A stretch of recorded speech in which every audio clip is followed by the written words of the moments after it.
किसानों की महीनों की मेहनत के बाद जहांगीराबाद के खेतों में धान की फसल तैयार हुई है, लेकिन योगी हुकूमत ने धान को खरीदने का अमल शुरू नहीं किया। मजबूरन किसानों को औने पौने कीमत में धान फरोख्त करना पड़ रहा है।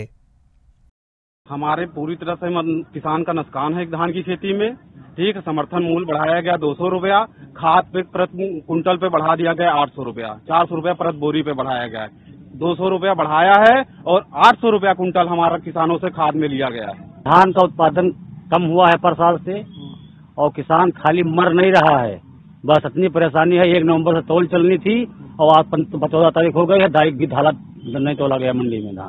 धान के मामले में सरकारी कर्मचारी हमारा कोई सहयोग नहीं कर रहे हैं और उसके नाम पे जो है सत्यापन के नाम पे वो धन मोगाही की जा रही है।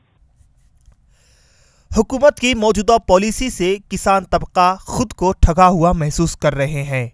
किसानों की हिमायत हासिल करने के लिए हुकूमत ने एमएसपी यानी किसानों को दी जाने वाली इमदादी कीमत में तो इजाफा किया, लेकिन महंगी खाद ने किसानों की जेब पर डाका डालने का काम किया है।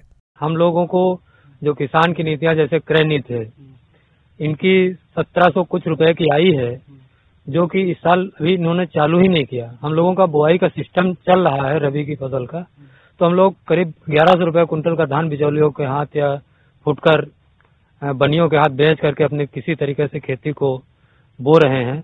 तो खुलेआम 600-700 रुपए का जो नुकसान हो रहा है, तो यही हो रहा है। आज 200 रुपए कुंटल जो मोदी सरकार ने बढ़ाया, तो इन जो खरीद नहीं पा रहे। जब खरीद नहीं करेंगे, किसान 1400 में 1200 में बेच देगा। ऐसी स्थिति में इनको खरीदना ना पड़े। 16 अक्टूबर को जिले का हजारों किसान धान कलेक्टेड में लगाएगा। हमारे नेताओं को जो आदेश होगा, चाहे हम धान को आग लगा दें और चाहे राजधानी में धान जाएगा। इंतखाबी मौसम आते ही तमाम सियासी पार्टियां अपने अपने मंशूर में किसानों के मसाइल को शामिल तो कर लेते हैं, लेकिन उनके मसाइल को हल करने के लिए संजीदगी कहीं भी दिखाई नहीं देती। किसानों की दर्द की बात तो सब करते हैं, लेकिन दवा का इंतजाम कोई नहीं करता। ईटीवी भारत के लिए बाराबंकी से मोहम्मद उमैर की रिपोर्ट।